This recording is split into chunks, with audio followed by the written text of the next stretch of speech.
Imagine a country where the poorer its citizens get, the more the world actually praises its like green environmental footprint. Right, which is just, it's a completely wild concept to wrap your head around. It really is. I mean, think about that for a second. We are, constantly told that ecological transition is the ultimate marker of an advanced, forward-thinking society. Absolutely. We just naturally assume the countries scoring the highest on these environmental metrics are the ones aggressively installing wind farms, subsidizing electric vehicles, and pioneering zero-waste supply chains. Right, we think of green tech. Exactly. But what if the data is hiding a much darker paradox? Like, what if a nation's environmentally friendly status isn't an achievement at all, but rather, well, a symptom of deep systemic deprivation? It completely upends how we measure progress. I mean, we tend to view global development through this very optimistic linear lens. We assume that as a country develops, it just naturally becomes more capable of addressing things like climate change. But the data we are looking at today, it really forces us to separate the illusion of green development from the stark reality of economic stagnation. And that brings us to the core mission of today's deep dive. We are unpacking a massive, really comprehensive stack of data spanning 33 years. From 1990 all the way to 2023. Right, detailing the human development of Pakistan. And sitting right at the center of this source material is a paradox that I had to read 3 times to make sure I wasn't misunderstanding the math. The planetary pressures anomaly, it's honestly one of the most revealing statistical quirks in modern development economics. Yeah, so let's lay it out for you. In 2023, if you look at the standard Global Human Development Index, the HDI Pakistan ranks near the absolute bottom. Right. Out of the nations tracked globally, it sits at 168.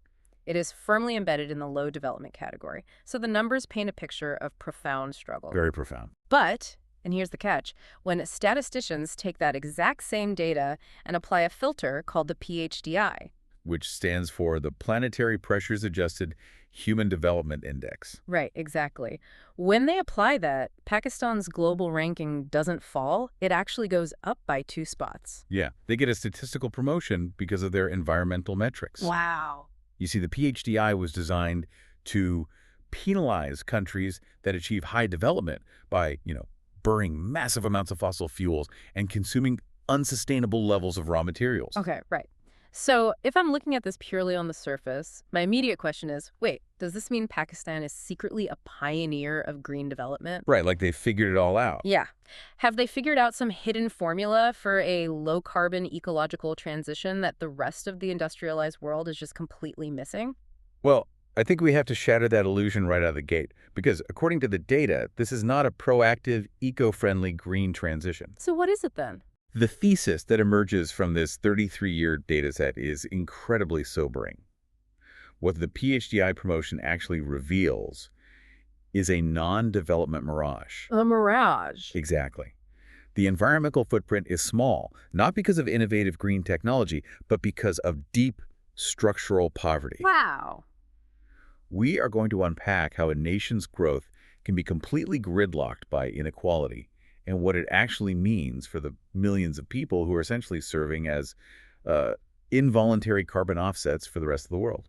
Involuntary carbon offsets, that is a heavy, heavy phrase. It really is. I mean, they aren't riding bicycles because they are eco-conscious commuters, right? Yeah. They are walking or riding bicycles because they have been structurally priced out of motorized transport. Right, and the infrastructure just doesn't exist for them anyway. Exactly. So to really grasp how we arrive at this green paradox, we first have to understand the baseline reality of the country.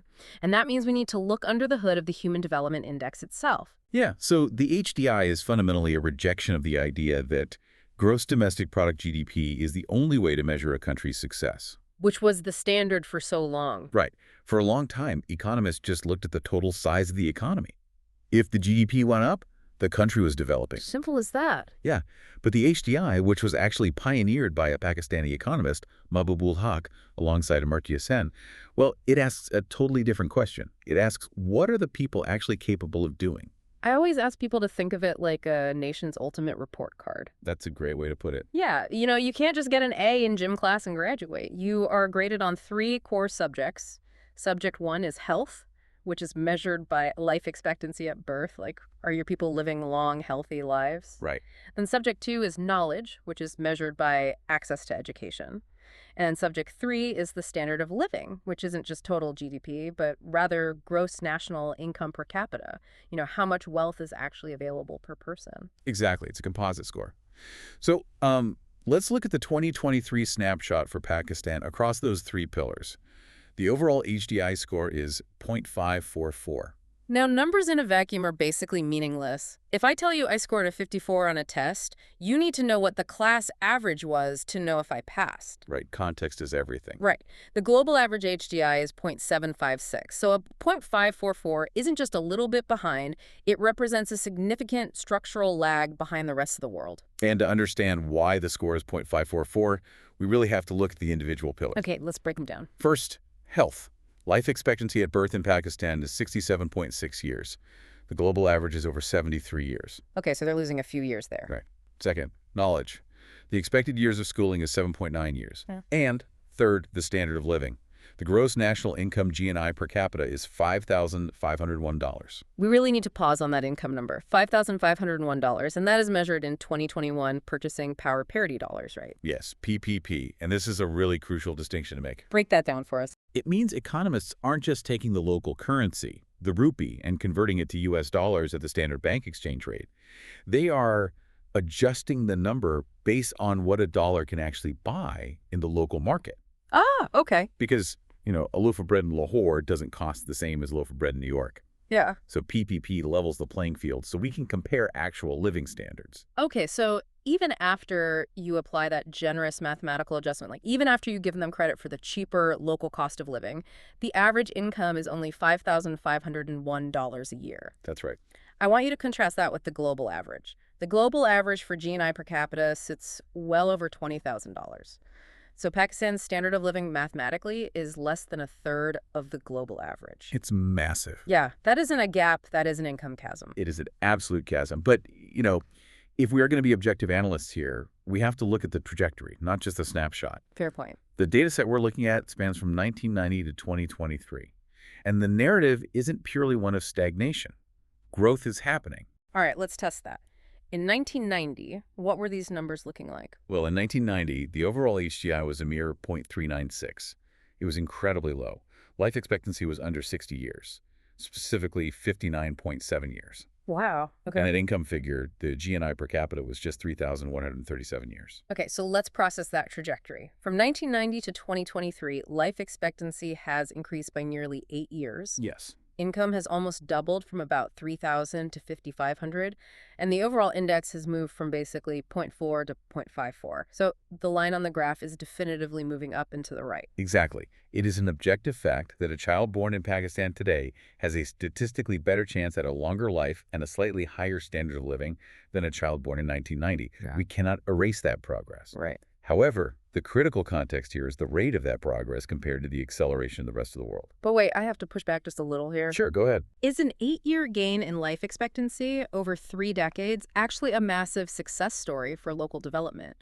Or is that just like the passive trickle-down of global medical technology? That's a great distinction to make. Because if the rest of the world invents better antibiotics, better vaccines, and those eventually cross the border, your life expectancy goes up even if your internal healthcare system remains highly dysfunctional. So are we measuring their development or just global medical bleed over? That is a phenomenal question, and it really gets to the heart of the friction in their development model. Right.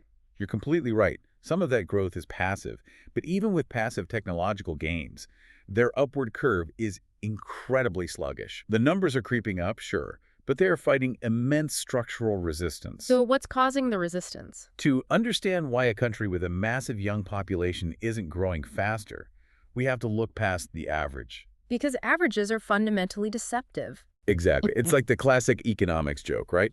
If Elon Musk walks into a crowded dive bar, the average wealth of everyone in that bar suddenly jumps to $1 billion.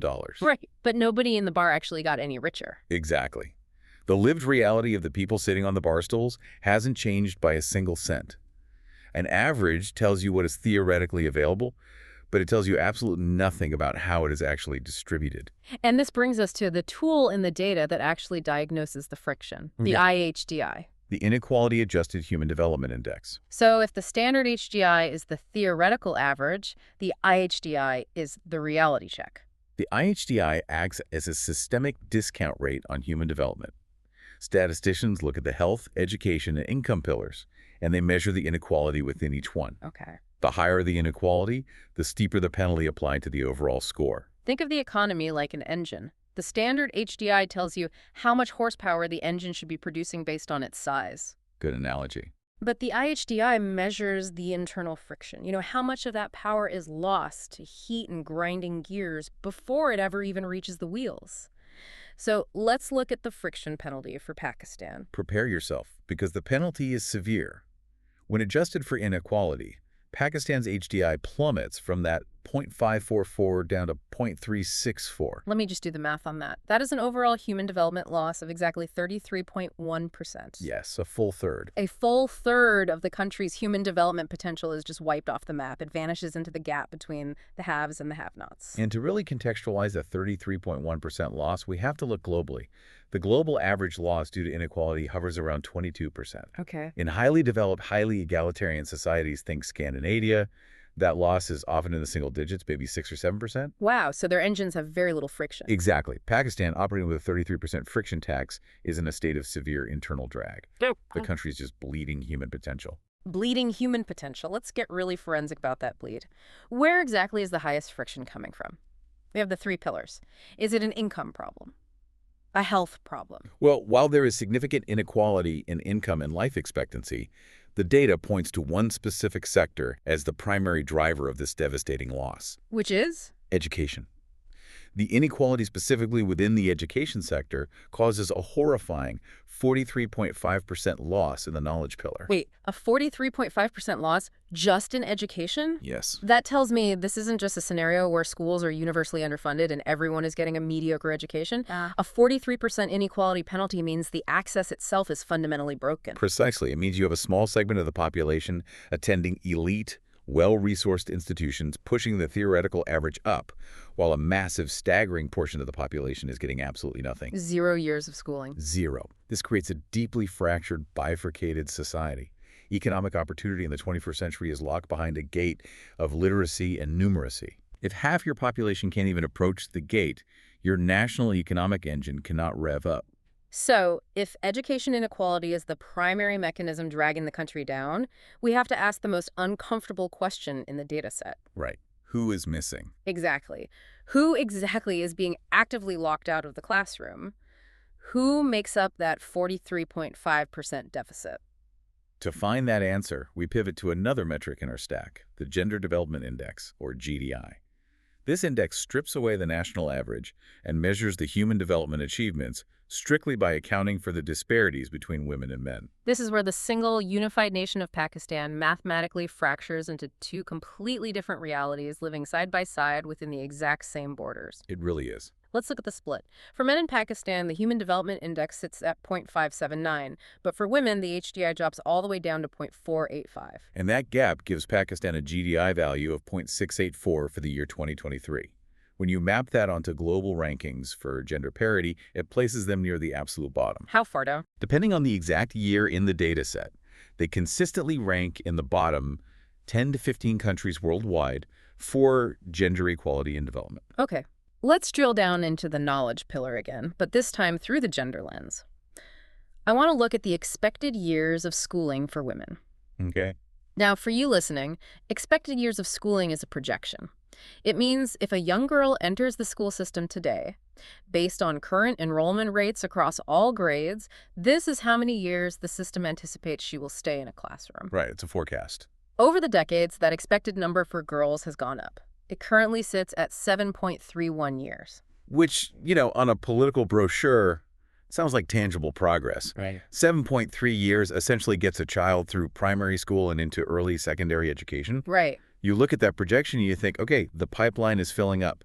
Things are slowly moving in the right direction. But a projection is just a hope mapped onto a graph. It doesn't tell you who is actually standing in the economy right now. And that's why we have to look at the next metric, which is the actual mean years of schooling for women. This isn't what we hope a 5-year-old will get. This is taking the adult female population currently alive in the country and asking, on average, how many years of formal education do they possess today? And this is where the reality check hits the hardest. The actual mean years of schooling for adult women in Pakistan in 2023 is just 3.97 years. Less than 4 years. Less than 4 years. I mean, let that sink in. I want you to genuinely think about what a 4th-grade education actually equips a human being to do in the modern world. Not much. Can you read a complex bank contract? No. Can you navigate an internet portal to apply for a government grant? No. Can you participate in a high-tech manufacturing sector? The answer is no. Right. A 4th-grade education gives you basic literacy, maybe, and basic arithmetic. It entirely excludes you from the global knowledge economy. Let's contextualize this even further by returning to our 33-year timeline. We know the 2023 number is 3.97 years. Do you know what the actual mean years of schooling for women was in 1990? Hit me with the baseline. It was a dismal 1.03 years. 1 year. That is functional illiteracy across an entire demographic. Yes. So let's look at the grand sweep of history here. In the 33 years since 1990, a period where the world saw the invention of the World Wide Web, the mobile phone revolution, the rise of AI, an unprecedented explosion of global wealth and technological advancement. Yeah, a massive boom. During all of that, Pakistan has added less than 3 years of actual average schooling for its female population. They went from roughly 1 year to roughly 4 years. That is agonizing, and I think added is almost too generous a word. How so? Well, when you say the expected years is 7.3, but the actual years is 3.9, that discrepancy is a warning siren. It means the system is a leaky bucket. Ah, yes. Girls might be enrolling at age 6, generating that optimistic 7.3 expectation, but they are dropping out en masse by age 9 or 10. Exactly. The pipeline is fundamentally broken. We have to ask why that drop-off is happening. Does the data explain why? The data doesn't explicitly spell out the sociological reasons, but development economics gives us the mechanics. Girls drop out because of a lack of safe transportation to middle schools, which are often much further away. Right. They drop out because schools lack gender-segregated sanitation facilities. They drop out due to early marriage pressures, or because they're required to perform unpaid domestic labor, like fetching water or caring for younger siblings. And this leads us directly to the next catastrophic failure in the data, the labor market. Yes. Education isn't just about personal enlightenment. It is the entry ticket to the formal economy. What happens when you have a female population armed with less than 4 years of education? You generate an invisible workforce. The labor force participation rates in this data set are among the most jarring statistics we have to cover today. Let's hear them. For men, the labor force participation rate is 81.1%. That is a robust, highly active male workforce. Yeah. But for women, the participation rate collapses to a mere 25.0%. 25%. That means 75% of the adult female population is structurally locked out of the formal labor market. Absolutely locked out. They aren't in the data. They aren't earning formal taxable wages. They aren't building pensions. They aren't contributing to the measurable formal gross domestic product of the nation. To give you a baseline, the global average for female labor force participation is roughly 47%.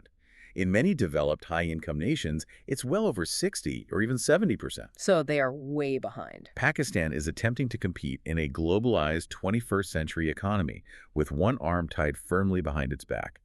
Having 75% of your female population economically invisible is a massive systemic waste of cognitive and productive potential. Let's stop relying on percentages for a second, because it's easy for the brain to gloss over numbers.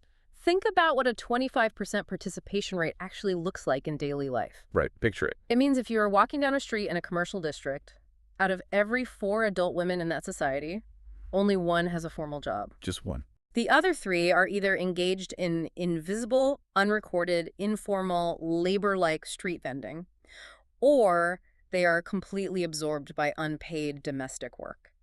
And this circles all the way back to our first discussion about the HDI income pillar.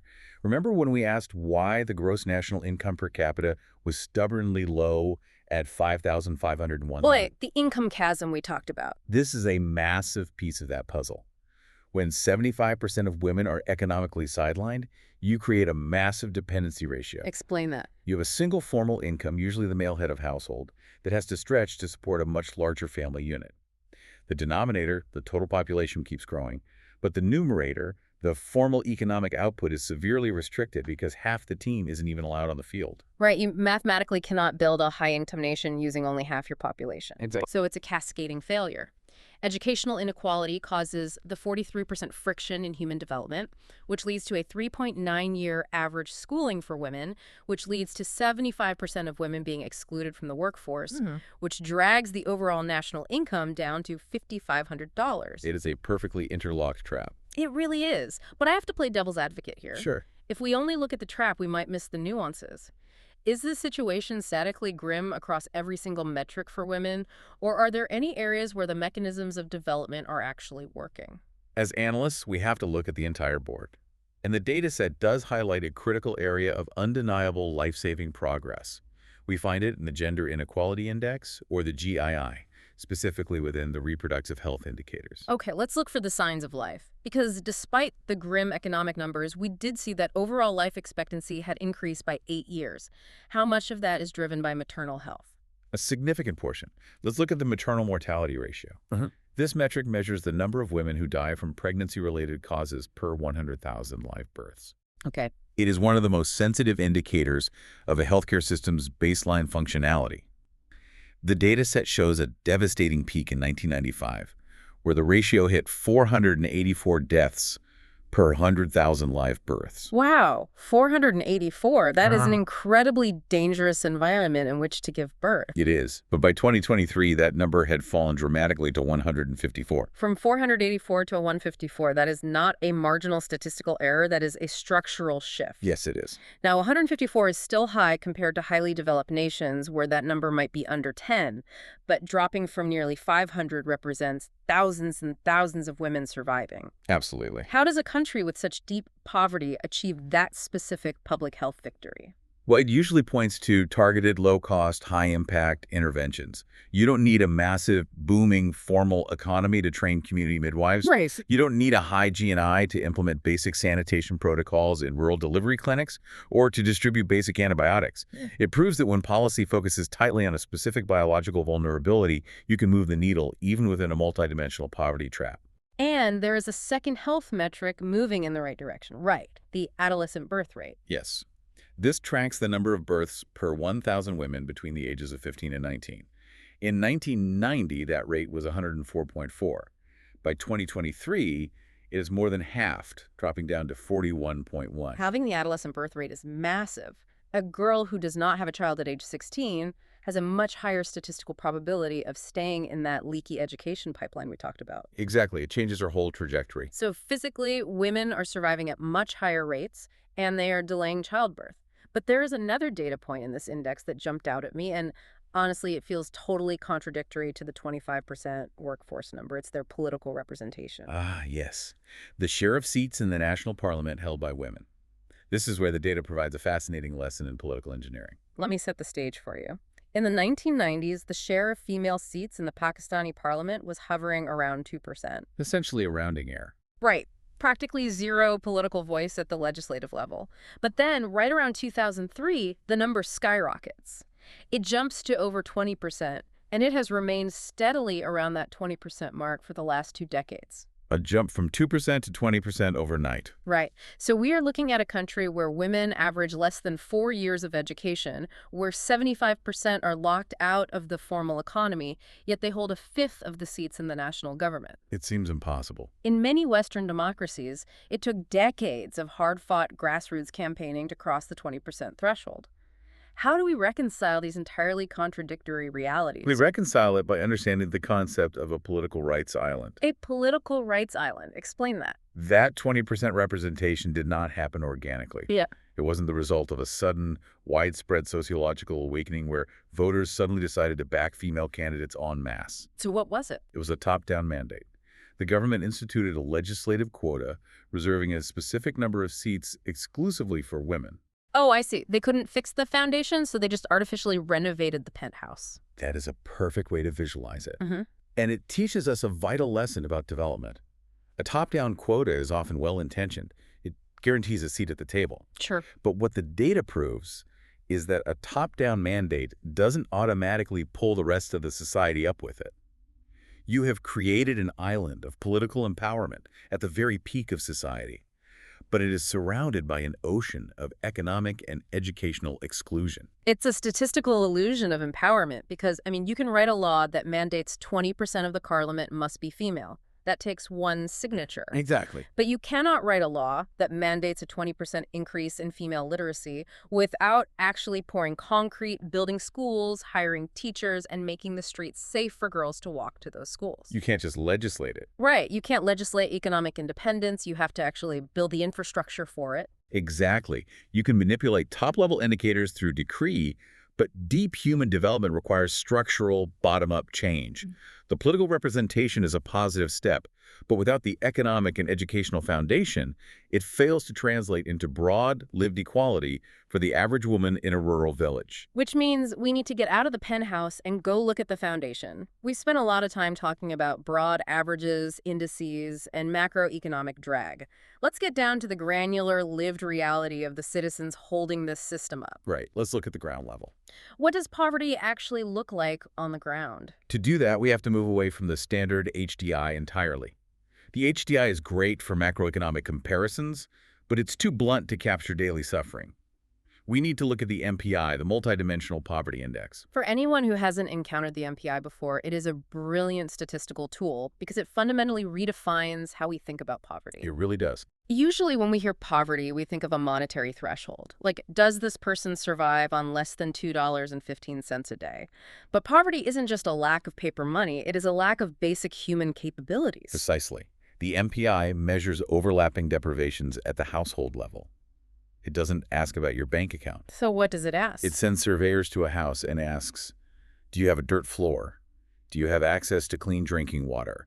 Is there a child in this house who is clinically malnourished? Wow. Do you have electricity? Are you burning dung or wood inside the house for cooking fuel? So it measures the physical texture of poverty. So what is the texture of poverty in Pakistan right now? The survey data is sobering. According to the MPI, 38.3% of the entire population lives in multidimensional poverty. Nearly 40% of the country. We are talking about tens of millions of human beings. But the MPI doesn't just measure head count, right? It measures intensity. Yes. The intensity metric is perhaps the most important number in this entire discussion. The intensity of poverty in Pakistan is 51.7%. Let's unpack that mechanism. What does a 51.7% intensity actually mean for a family? Well, the MPI tracks a basket of different indicators across health, education, and living standards. An intensity of 51.7% means that the people who fall into that 38.3% impoverished headcount aren't just missing one or two basic needs.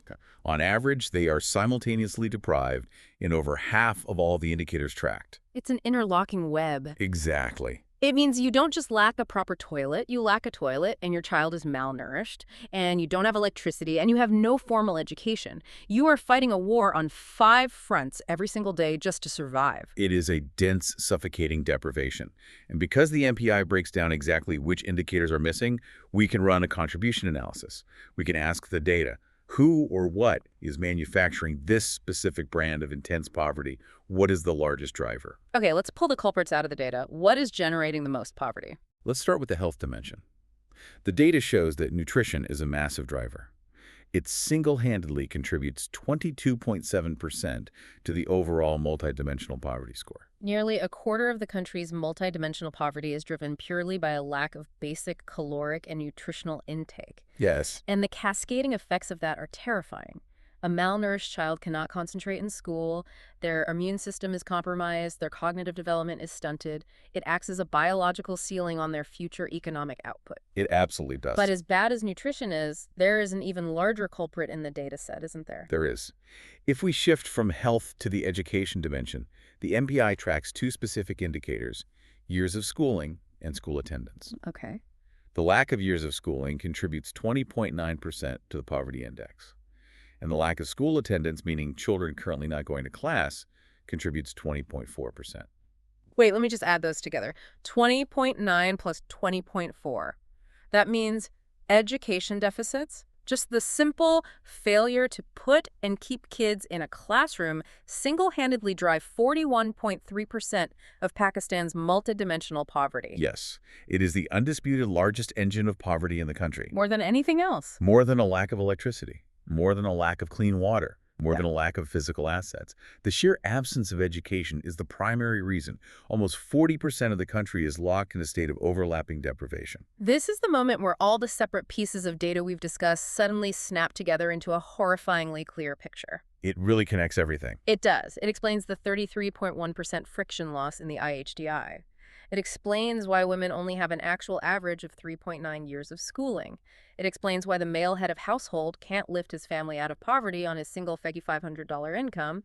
The lack of education isn't just a missed opportunity, it is an active, aggressive mechanism generating poverty. You cannot pull yourself out of a multidimensional trap if you cannot read the instructions on how to build the ladder. Wow, yeah. If a woman spends her day walking 3 miles to fetch water because she has no infrastructure, and she burns wood to cook because she has no clean fuel, she has zero time for education. And without education, she has zero chance of entering the formal economy to afford better infrastructure. It is a perfect, vicious cycle. And this brings us all the way back to the riddle we posed at the very beginning of this deep dive, the paradox of the green developing nation. Right, the PHDI paradox. We now have a crystal clear, empirically backed understanding of the depth, the intensity, and the structural nature of the multidimensional poverty holding Pakistan back.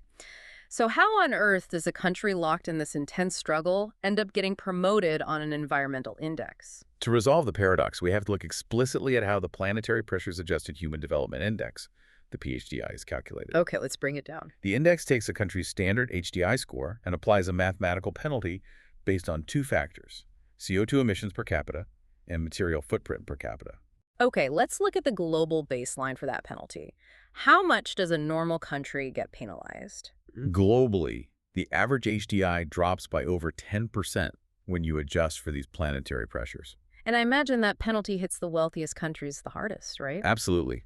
High-income nations with exceptional standard HDI scores, nations with universal health care, incredible infrastructure, and high wages almost always have massive carbon footprints. Because of how they grew? Right. They achieve their high development by burning staggering amounts of fossil fuels for a century. So the PHDI aggressively penalizes them, dropping their scores and their rankings. So their high development was basically subsidized by borrowing against the Earth's future. That's one way to look at it, yeah. So the world average drops by 10%. What happens to Pakistan's score when the environmental penalty is applied? Pakistan's HDI only drops by roughly 2.7%. A 2.7% penalty versus a 10% global average. They barely feel the adjustment. Which is why their global ranking actually rises by 2 spots. They overtake countries that have slightly better human development, but vastly worse environmental footprints. Okay. And to understand why their penalty is so microscopic, we just have to look at the raw carbon metric. Pakistan's per capita CO2 emissions are a tiny 0.834 tons. 0.834 tons per person. Let's give the listener some context here. What is the global average? The global average is roughly 4.5 tons per capita. And if you look at highly industrialized nations, it can easily range from 10 to 15 or even over 20 tons per capita. Okay, let's unpack this fully. Pakistan isn't getting penalized by the PHDI because their carbon footprint is microscopic, but here's the realization, the absolute dark truth behind the paradox. Right. Why is their carbon footprint less than a ton per person? It's not because they are investing billions in solar farms, rolling out high-speed electric rail, and pioneering green tech. Not at all. It is because 38% of the country is trapped in dense, multidimensional poverty. It is because 75% of the adult women are excluded from the formal industrial workforce. This is the ultimate tragedy revealed by the dataset. The environmental friendliness of Pakistan is entirely involuntary. Involuntary. Yes, it is not a proactive policy choice. It is a symptom of extreme deprivation. That tiny 0.8-ton footprint is the footprint of a country suffering from suppressed industrialization. It is the footprint of frequent power outages, low energy consumption, and a lack of manufacturing capacity. They aren't low carbon because they're green. Yeah. They are low carbon because they were poor. Yeah, I mean, the people trapped in the MPI statistics aren't flying on commercial airplanes. They aren't running central air conditioning 24/7. They aren't buying fast fashion imported across global supply chains, and they aren't driving 2 cars per household. Their absolute lack of consumption is keeping the national carbon average incredibly low. And this brings us to a deeply uncomfortable realization about the global economy. Extreme poverty acts as a grim, involuntary carbon offset for the rest of the world. That is just, wow. The wealthy, highly developed nations are essentially relying on the underdevelopment and suppressed consumption of the global south to keep total global emissions from pushing us over the climate cliff even faster than we already are. When you explain it like that, seeing their PHGI rank go up doesn't feel like a victory at all. It feels like an indictment of the global system. It really does. We are looking at a barren desert and congratulating it for being a zero-emission zone. Yes, the emissions are low, but nothing is growing there. That's a very powerful way to put it. This data stack has been intensely revealing. We went looking for a green pioneer, and we found a country locked in a structural trap, functioning as an involuntary carbon sink. But, we can't just leave it there. No, we have to look forward. Right. We can't just diagnose the disease and walk away. If we are advising policymakers based on this material, what does this data actually demand we do? If we synthesize this 33-year data set, a very clear strategic action plan emerges. The numbers dictate the priorities. I would boil it down to 3 vital, data-driven recommendations. All right, I'm taking notes. Based purely on the mechanisms we've discussed, what is priority number 1? Priority 1, unlock female potential. The mathematics of their current model are completely unsustainable. You cannot eliminate the 41.3% of multidimensional poverty that is driven by education deficits without finally bringing the 75% of invisible women into the formal economy. It's mathematically impossible. Yes, it is mathematically impossible to achieve high human development while actively sidelining half of your cognitive and economic resources. So we talked about the political quota getting them to 20% in parliament. Are you suggesting they need quotas in the workforce? Quotas might force the top-level numbers, but as we discussed, they don't fix the foundation. Right. Priority 1 requires aggressive bottom-up mandates. It means massive investments in safe public transport specifically designed so women can actually commute to work. It means incentivizing female hiring in the formal sector and providing childcare infrastructure so women aren't forced into unpaid domestic labor by default. You basically have to dismantle the friction that keeps them invisible. Exactly. Okay, what is priority 2? Priority 2, break the education barrier. The country must target and eliminate the 43.5% loss in human development caused strictly by educational inequality. The data proves that education is the single largest engine of poverty. Which means moving beyond just funding elite urban universities and focusing obsessively on universal, quality primary and secondary education for the rural and impoverished demographics. Exactly. The anchor of inequality is forged in the classroom. If you fix the distribution of education, if you ensure that the 7.3 expected years actually materialize as real, lived years in a classroom for every single child, the income and health metrics will naturally follow. They flow from that. Yes, education is the only proven tool that breaks the multidimensional poverty trap. Okay, so priority 1 is female economic integration. Priority 2 is universal educational equity. What is the third recommendation? Priority 3, utilize the PHDI window. This is where the paradox can actually be transformed into a strategic advantage. Oh, interesting. How so? Well, yes, Pakistan's current low-carbon footprint is involuntary. It is a symptom of poverty, but it is still a physical reality. Because their baseline emissions are currently so low, they have a unique opportunity that Western nations do not have. They have a clean slate. Ah, I see where you were going with this. They don't have a massive, entrenched, trillion-dollar fossil fuel infrastructure that they have to painstakingly dismantle. Precisely. As they implement priorities 1 and 2, as they educate their population, integrate women into the workforce, and pull those 38% of people out of multidimensional poverty, their economy is going to industrialize. And energy demands are going to skyrocket? Exactly. But they do not have to follow the 20th century carbon-heavy model to meet that demand. They can leapfrog. Leapfrog the dirty phase. Yes, they can build a 21st century energy grid from the ground up, utilizing renewables, localized solar, and modern green tech. They can turn their involuntary green status into a voluntary, sustainable economic boom. They can. But, and this is a massive but, They cannot do that alone. Because it's expensive. Very. Green technology requires massive upfront capital. If they don't get global support and serious climate financing, they will be forced to take the cheapest, dirtiest route to industrialization just to feed their people. Which is why this is a global responsibility. The developed world has utilized the global carbon budget to get rich. They have. If we want developing nations to leapfrog fossil fuels, the international community has to subsidize that transition. We cannot force them to choose between economic survival and planetary health. That is the crux of the issue. This has been an incredibly eye-opening journey through the data. We started by looking at a metric we didn't understand, a confusing paradox of a nation that seemed to be advancing and stalling simultaneously. Right. But once you break down the mechanisms, the story is crystal clear. Growth is happening. The 33-year trend is positive. But structural inequality has become a massive, corrosive tax on that growth. And the most important takeaway for anyone studying development is that true progress cannot be measured merely by average numbers creeping upward on a macroeconomic graph. It has to mean more than that. Progress must be measured by the equalization of human rights. It must be measured by the actual lived experience of the poorest citizens.